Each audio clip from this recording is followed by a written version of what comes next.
La contingencia política. La discusión social de los temas regionales. Comunidades informadas participativas. La conversación necesaria del ciudadano comprometido con su entorno y con su ciudad. Escuchas Radio Urbano por las plataformas digitales y señales FM de Radio Paulina.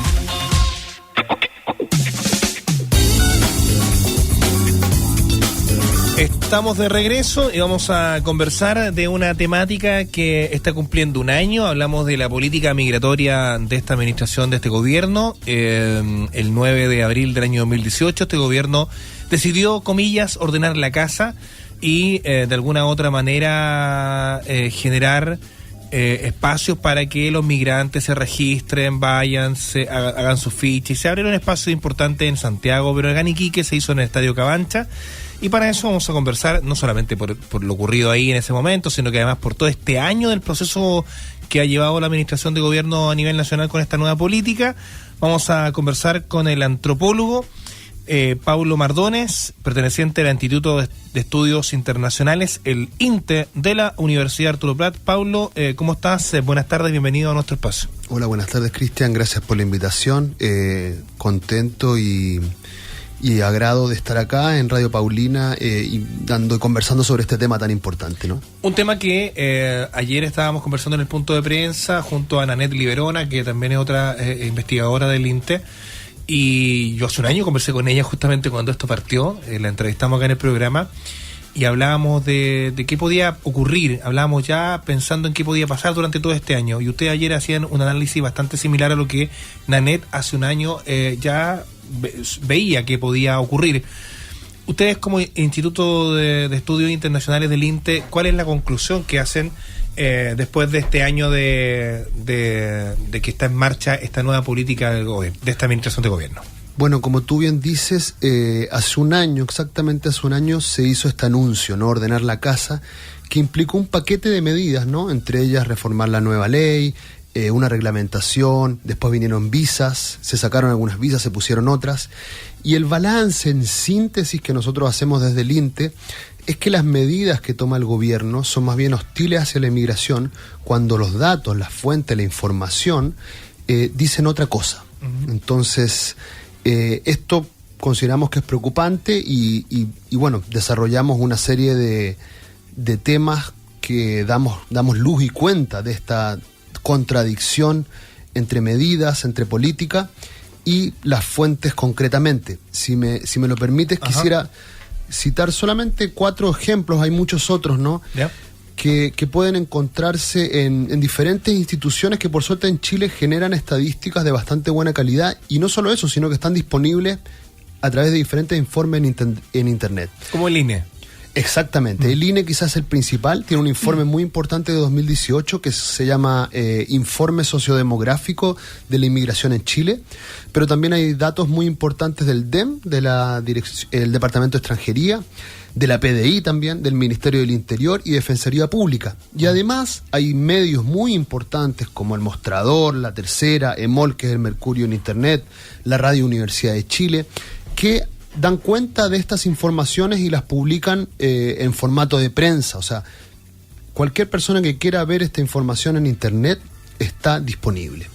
Entonces, vamos con... Y los datos duros también, perdón, de la Fiscalía, de los Carabineros. Y también tenemos datos duros. Algunos, por ejemplo, de la PDI son un poco más difíciles acceder a ellos.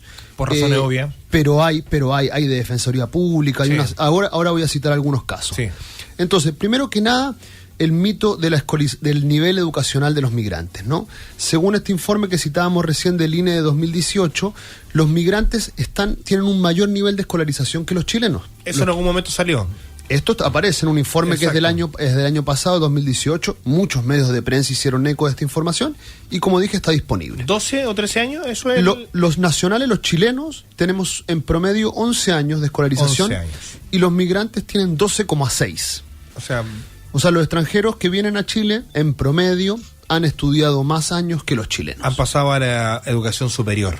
En general han pasado a la educación superior, claro. Y muchos son universitarios y acá no trabajan como tales, ¿no? Eso también pasa. Solo un dato, ¿eh? Ayer hablábamos con la Seremi de Desarrollo Social acá, y en Tarapacá hay 75.000 personas que no tienen cuarto medio.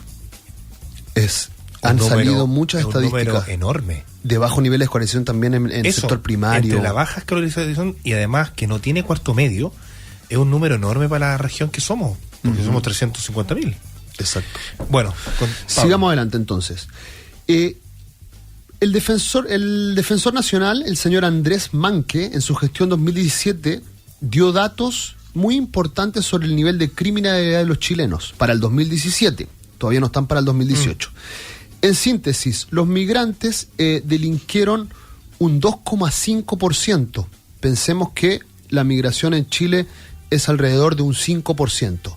O sea, los migrantes delinquen más o menos la mitad que los chilenos. También ahí se cae un mito que dice que no, que los migrantes son delincuentes, que los colombianos, la estigmatización hacia lo afro, en fin, hay una sobrevisibilización, hay un morbo también de los medios, pero si vamos a las estadísticas duras, ¿qué es lo que vemos?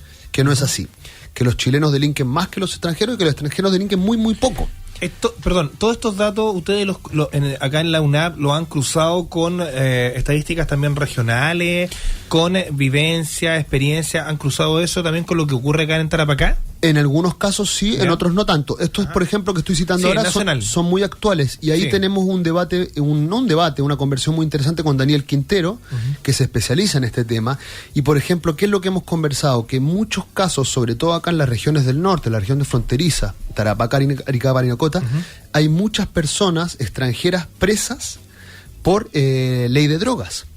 Pero muchas de esas personas no son migrantes, sino que son extranjeros que no residen en Chile, sino que están de paso, muleros, burros, etcétera, ¿no?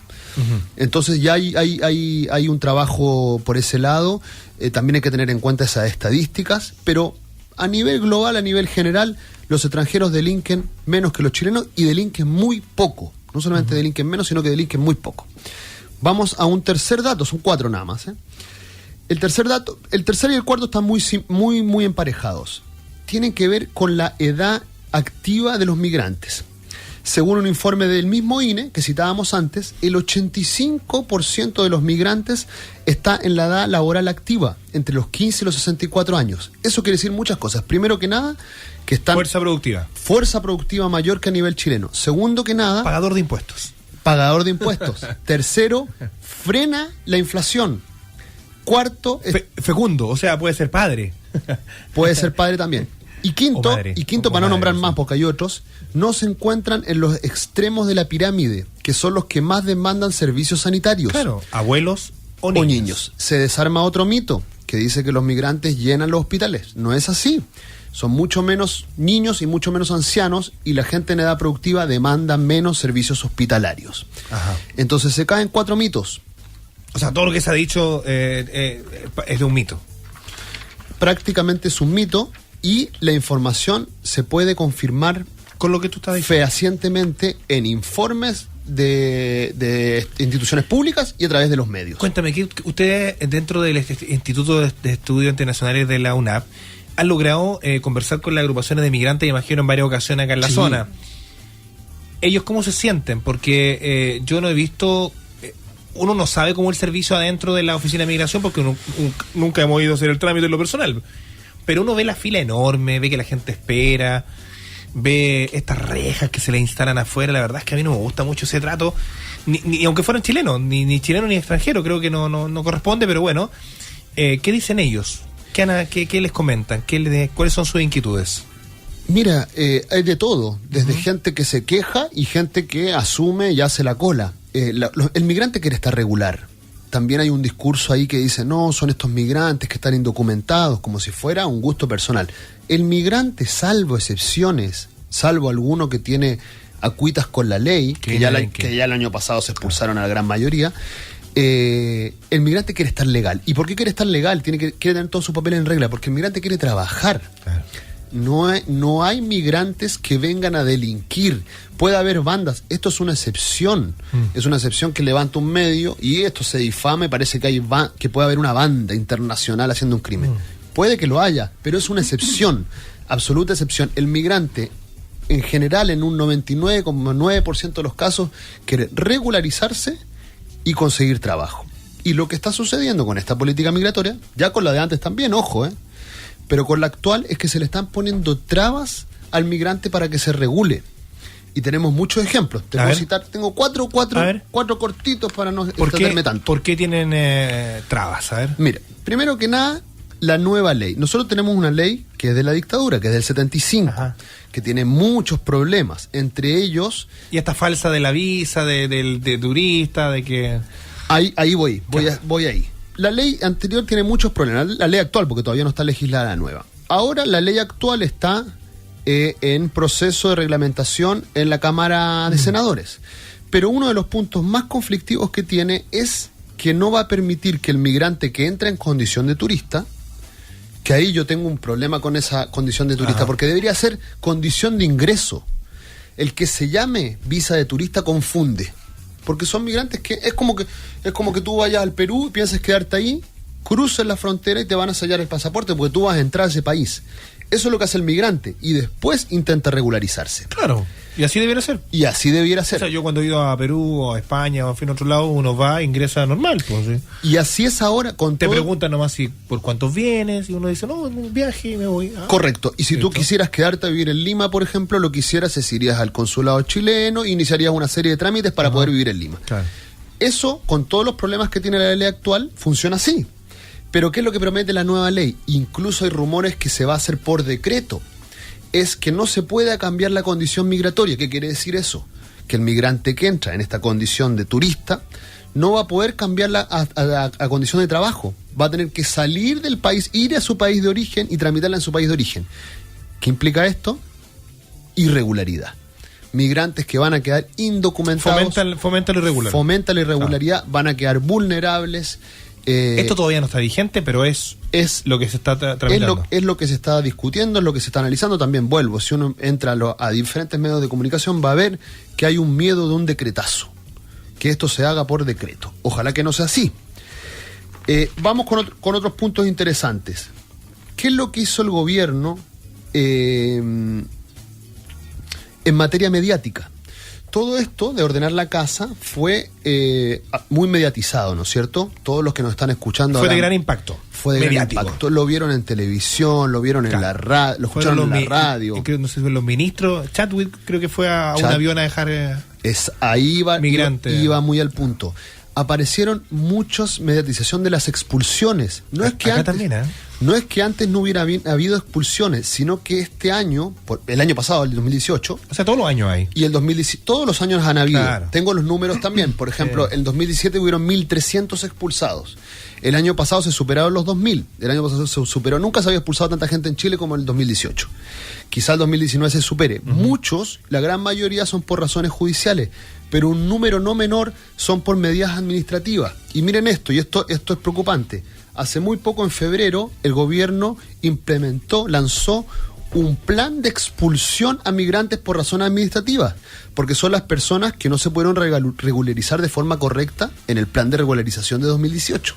¿Qué es lo que implica esto? Que se van a empezar a expulsar personas por no cumplir los requisitos administrativos. O sea, un haitiano, un peruano, un colombiano, un boliviano, un argentino, que no tiene bien no está en regla, se lo expulsa.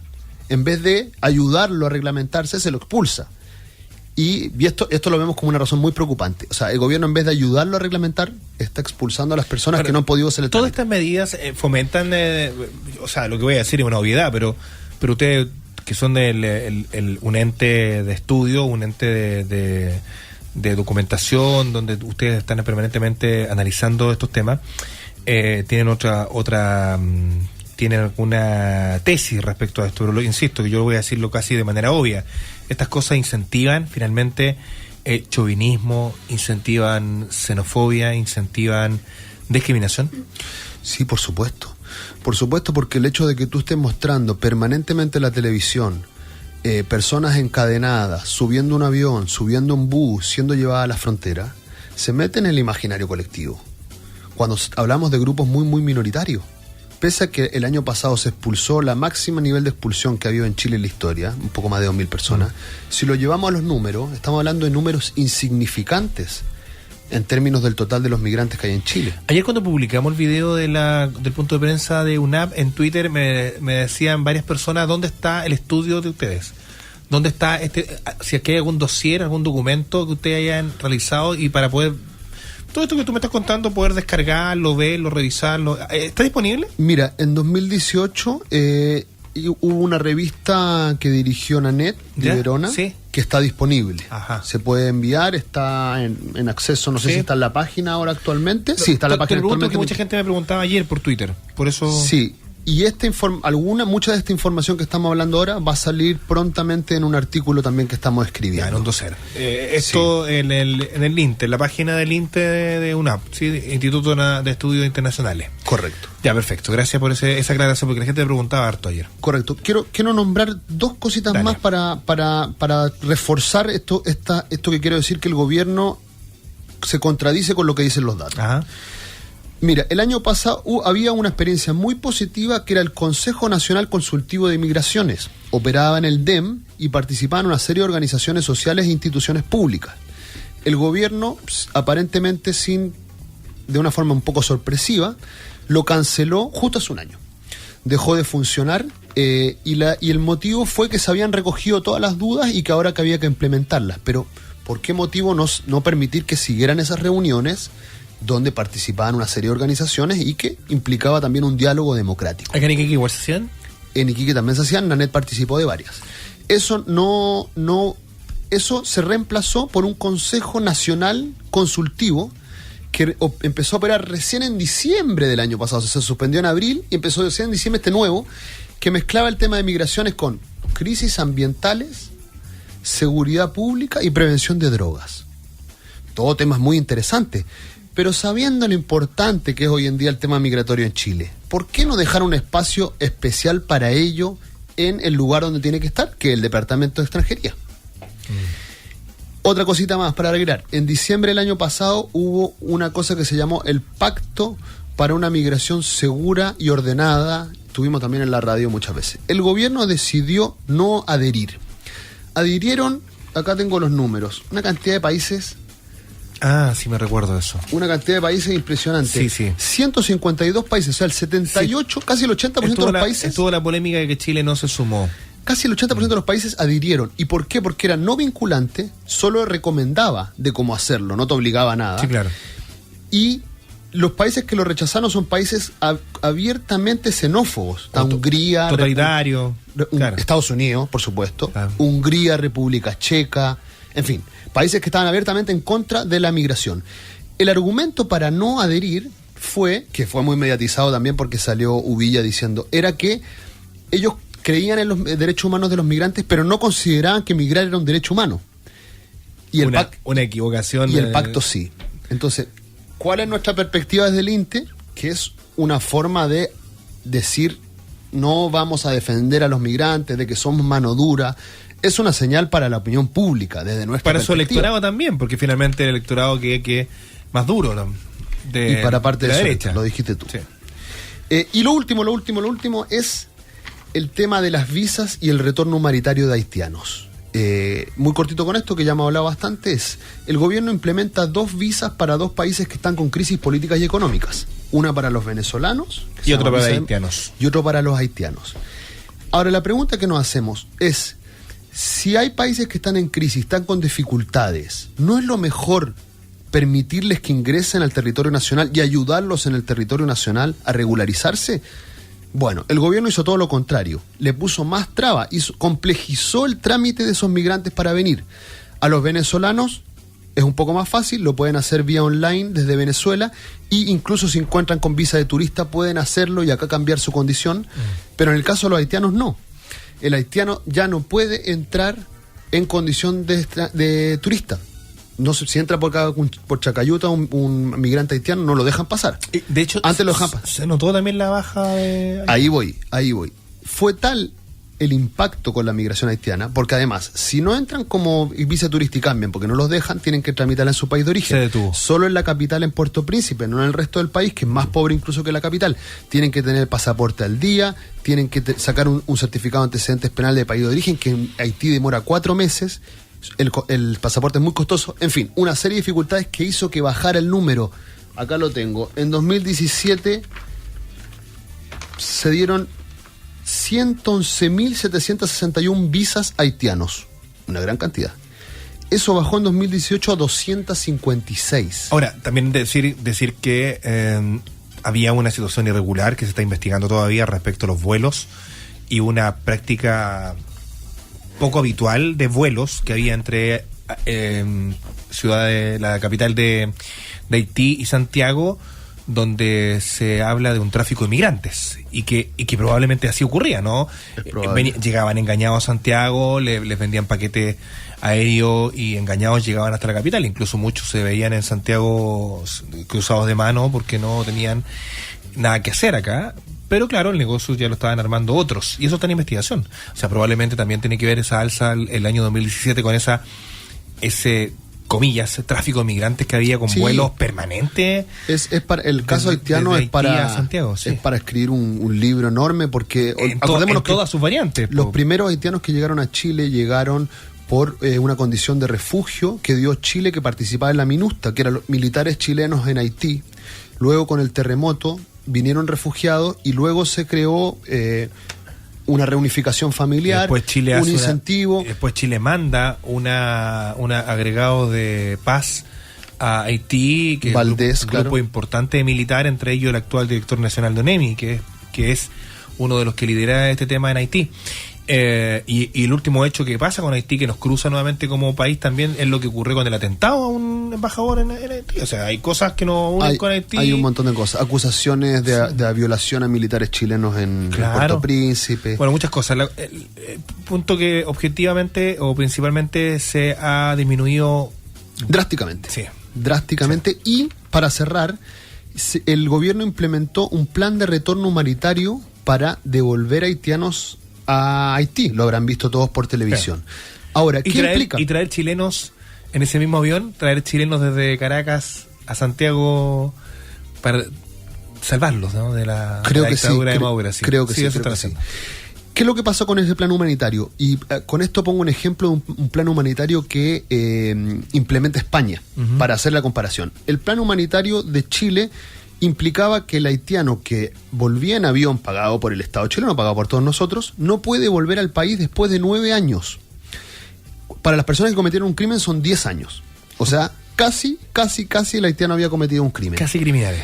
Segundo, no había apoyo ni económico ni psicológico para ese retorno. Y además, si es haitiano después de 9 años quiere volver a Chile, no se le reconoce ningún nivel de estatus migratorio que haya podido tener antes. Anterior, claro.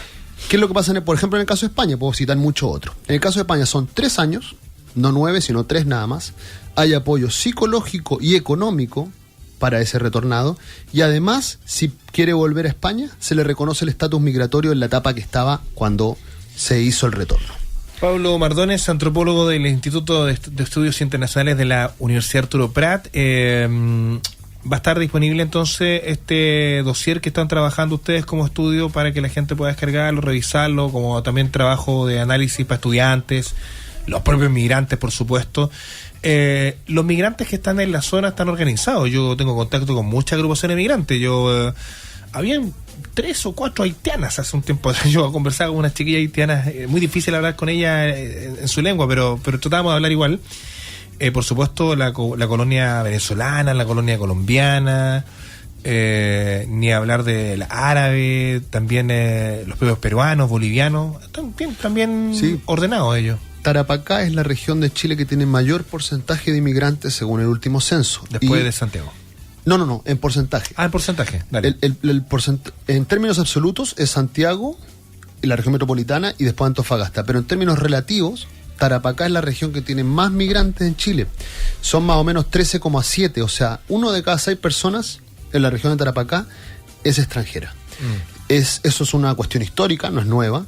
Tenemos una inmensa migración asiática, tenemos una migración muy importante de Perú y Bolivia, fronteriza de toda la historia, de toda la vida. De Medio Oriente, por un tema comercial. Del Medio Oriente, de Asia Menor sobre todo, por un tema comercial. Y también migrantes de Estados Unidos, de Europa, de China, y las colonias italianas, de Colombia, de españoles que llegaron después de la Segunda Guerra. Correcto, somos una ciudad o la Primera Guerra, perdón. Muy pluricultural, se hacen ferias, se hacen una serie de actividades y esto es parte de la idiosincrasia de esta región, ¿no? Bien, pues, Pablo Mardones, ¿algo más se nos queda por decir? No, creo que lo dijimos todo. Que te vaya muy bien, éxito, y entonces disponible en la página del INTE de la UNAP en los próximos días el estudio que ustedes están trabajando, pero ya está el anterior que de Nanette Liberona. Sí, es una de las líneas prioritarias del INTE, así como lo es frontera, así como lo es paradiplomacia, así como lo es religión y cultura. El tema migratorio es un tema prioritario en el INTE y por ende nos trabajamos y estamos todo el tiempo sacando publicaciones, haciendo comunicados, informes, paper, etcétera. Que le vaya muy bien, ¿eh? Muchas gracias por la Éxito. invitación. Chao. Ahí estaba Pablo Mardones, antropólogo del INTE de la Universidad Arturo Prat de Estudios Internacionales, con este año de la puesta en marcha de la nueva política migratoria de este gobierno, y un análisis también con datos y lo que ha ocurrido en nuestro territorio nacional, por supuesto contrastándolo con la realidad de Tarapacá, que es bien plural. Pues Tarapacá, Iquique, como lo decía Pablo recién, es una ciudad que nace de partida en un territorio peruano, eso, ex peruano, y nace con migraciones importantes tanto en el siglo XVIII, XIX y por supuesto la importante migración del siglo XX y ya la última década, la que conocemos en la actualidad. Escuchas Escuchas Radio Urbano Radio Urbano con